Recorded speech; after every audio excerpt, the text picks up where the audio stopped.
I'm Jaska. I'm Janne. I'm Henka. I play bass for Children of Bodom. We're children of Bodom. I'm Lexi, I play guitar and I sing. Yeah, we started, like me and the drummer, we started back in like 1993 when we were like 14 years old. Well, he joined in 95. Our keyboard player joined in 97. That's when the first album came out. So, you know, kind of like that. So we started the whole thing when we were just children. That's why, yeah, we played in garages and like pretty much like anywhere we could have a chance to play live, even like 1 or 2 songs, we did it. Or no? Yeah. Thank you. Well, I mean, at least my parents were always like really supporting of my, you know, my playing guitar and just, you know, doing music, making music in general. And they knew, like by the time I was 13, and that, you know, I was not gonna stay in school for a long time, you know. And because all I really cared about was just playing guitar, and that's it. I never paid attention to school. You know, I was never told that, you know, you should get a real job. They were always just supportive and you know, understood that this is something that we really like to do, so.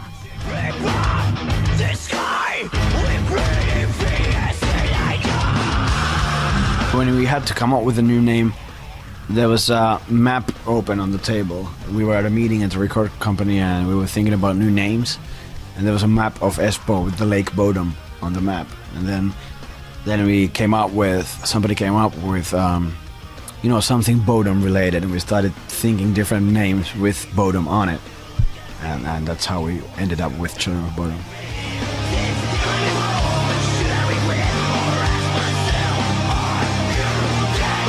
It's just the cover art we chose for the first album, and from there on we just kept doing it, and now we're stuck with it. Yeah.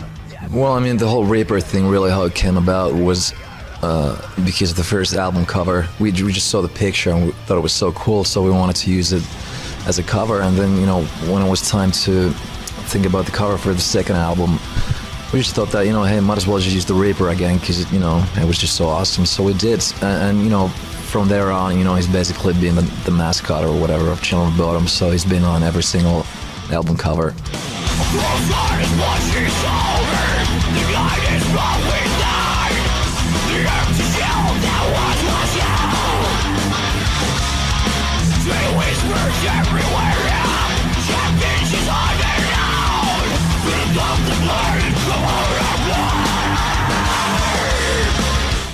Well, the new one was made with our trusted producer in Finland again, and the last one was done with an American producer.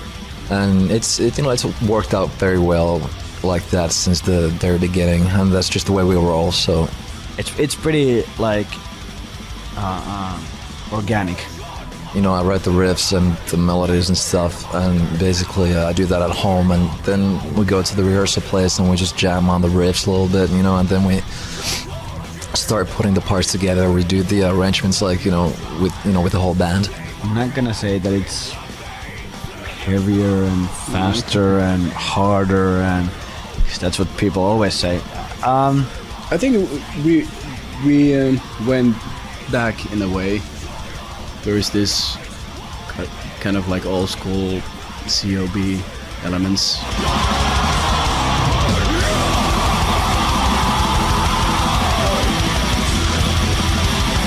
Yeah, I've heard like Hey Breeder and Follow the Reaper. Yeah, comparisons. But yeah, I guess there's, you know, some truth to it, really, you know, that there's a lot of elements from the old school COB sound, but then again, you know, it's like so much more updated. Plus, like Halo Blood and like Dead Man's Hand on You, they're like definitely different from anything we have ever done before. So the new album, it's not exactly like Hey Breeder, but yeah, there's some similarities to it, sure.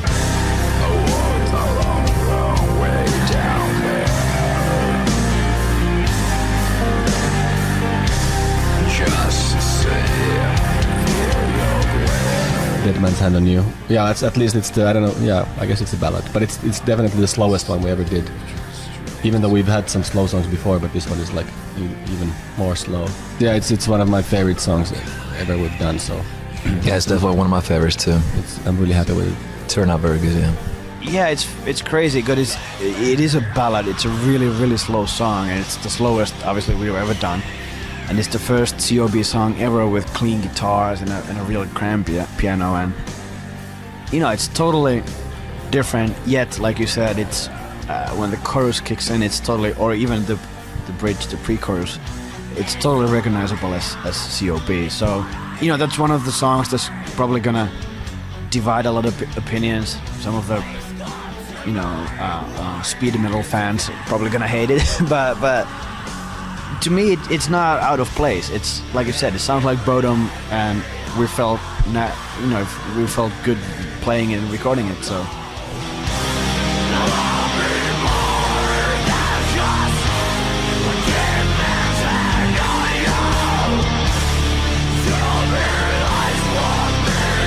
You know, it's been one of our like reoccurring themes that there is one Bodom track on every album band, and it's funny because when we did the last album, Alexi said he officially said that he just forgot to make a Bodom track. So I think it happened. Yeah, I fucked it up. It's my bad. Sorry about that. Yeah, it's like, you know, it's so funny. I was writing this, the lyrics and the stuff, and when I did the vocals, I didn't like think about it, and then somebody just pointed that out later on, like, dude, where's the Bodom song? I'm like, fuck. Yeah, my bad.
My wall.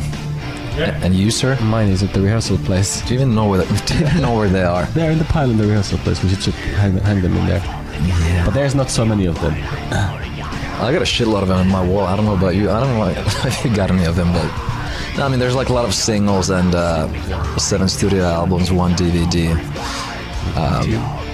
something like that. Yeah. I have some on the wall of my TV room, but I haven't had time to put them all up. But I'm gonna rearrange my walls and put them all up.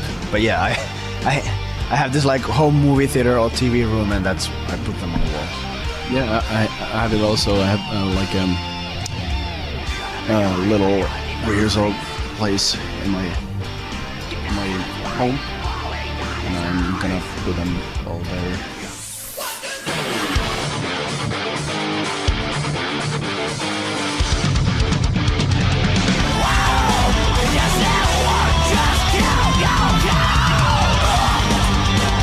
Transference. We did a video shoot in Poland 2 weeks ago, and actually I haven't seen any of the footage yet, but I think it's supposed to be out this month anyway, in a couple of weeks. And yeah, that's the only video thing we did so far.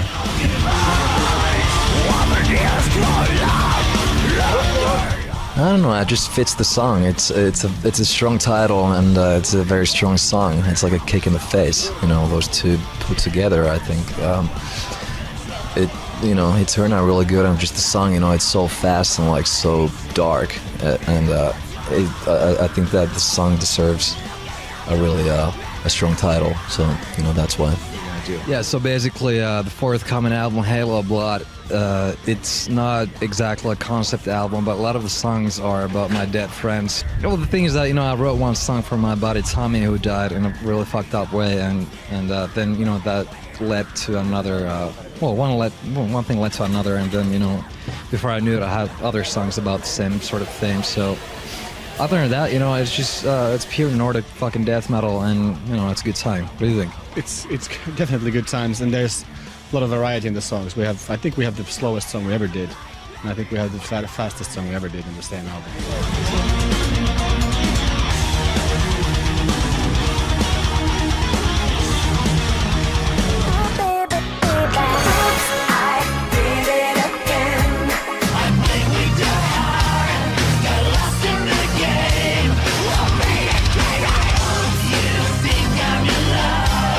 we got some reactions. Okay, people were just shocked and they were like, "What the hell's going on? Like, what are you guys playing Britney Spears for?" And like, I'd say that like at least 50% of the fans got really pissed off. They took it very seriously, which I thought it was kind of funny. It is our sense of humor that you can hear in that. At the same time, we have so much fun doing cover versions because you just get to choose a song, whatever song, pop song, rock song, and then you just turn it into a weird, crazy-ass COB metal version, and it's always a lot of fun. Yeah, I think at the end of the day, people like the cover because it's just so stupid, but it's so awesome too because it's done very like professional and it's played well, and it's funny. I mean, it is. Come on. Sometimes when even we're not recording or making an album, you start thinking already, oh, that would make a good cover.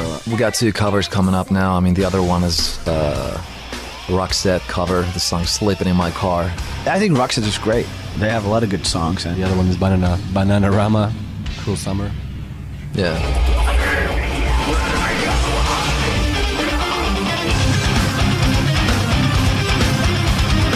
Well, I think the shows sucked, at least. And, well, that's all I got. I think it was fun though. It's, we did it last year, right? There's a lot of Finnish bands from Helsinki. There's a lot of like friends around. 4 days in a boat, sun is shining. 5, yeah, and one day on the island. Yeah. And sun is shining, lots of beers, lots of friends, a lot of metal music everywhere all the time. No, it was fun. It's just that the show sucked. That's my point. Yeah, the shows were not good, but I don't think that's the whole point of the whole cruise. Yeah, I guess not. so that was weird. That was weird. Yeah. Weird situation. But yeah, I had a lot of fun. I would do it again. I don't know about the other guys though. It's very long, but I definitely had a lot of fun too.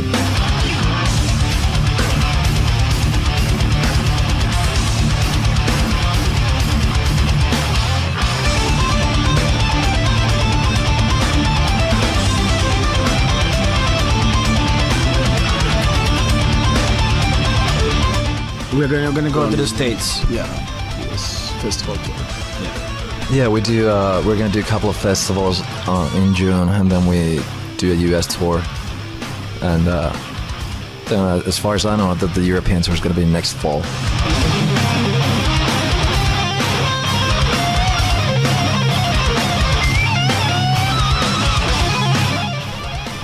There's so many First highlights. record contract, Yeah, there's a lot of them. Like I said, always first record contract, first time in Japan, first headlining European tour was one of the biggest absolutely. things. First headlining US. First headlining US tour as well. Then to be headlining these big festivals like Wacken Open Air or any European festival, if you headline it was always a really big thing.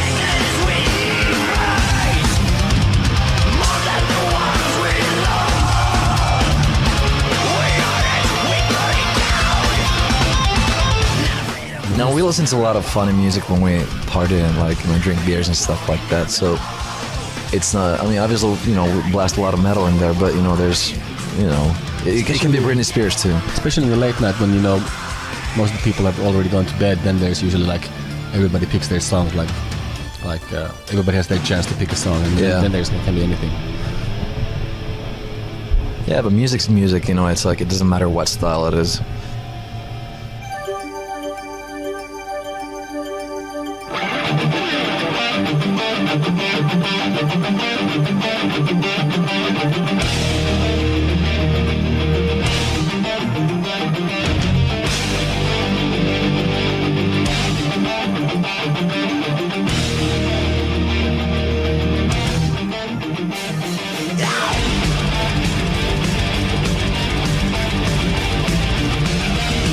Well, playing in Japan for the first time was amazing, definitely. It still is.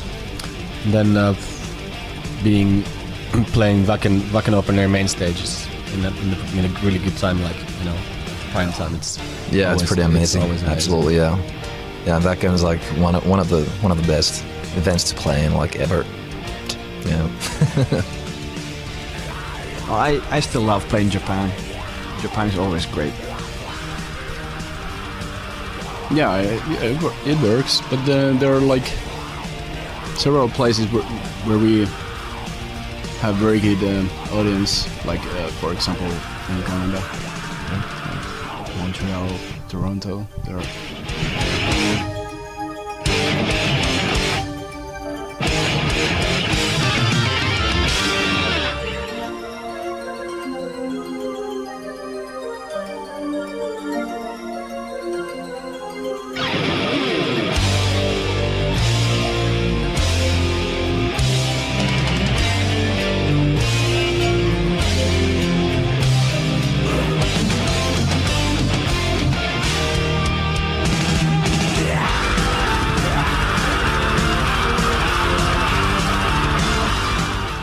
Well, it's just sometimes, these are just like non-musical things, but like when you got tours, let's say when you got like, you got to go throughout like Asia and South America and stuff like that, you got to fly everywhere, you don't have a tour bus that you can just go in and crash. It's just like, you have to fly everywhere, so you have to wake up like super early in the morning and just go to the airports and just lie on the floors and go through the security and the immigration and all that fucking bullshit, and every single day. That really, that can eat you up. It's pretty rough. And then if you get sick, and, you just have to do it. You cannot call your boss to say, yeah, sorry, I'm sick. So that's also downside of this. Yeah, absolutely. Yeah, it's like getting sick is not an excuse. It's like, basically, unless you're dead, then you gotta like, the show must go on.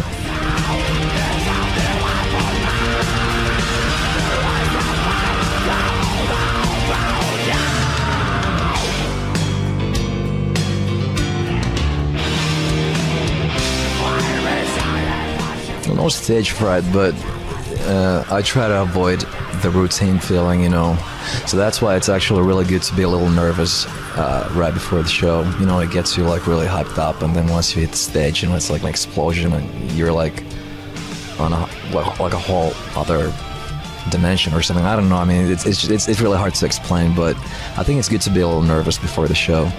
Especially if you haven't played in a while. Like for example, after this break we've had, the first show is going to be really, really nervous, and I think that the whole first month is going to be really nervous. So it's a good thing, definitely. Yeah. And maybe when you do a 2-month tour, almost every night you play a show, then you maybe lose a little bit of the nervousness. Then it's more like a routine. Yeah, but then again, even then, once you hit the stage, if you got a good crowd, it's always like it's never boring. That's for sure.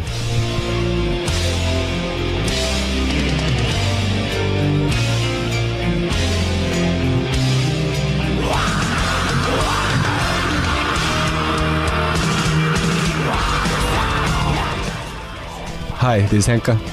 This is Alexei, and we're from Children of Bodom. Our new album Halo of Blood will be released in June 7th in Europe, June 10th in UK, June 11th in North America and the rest of the world.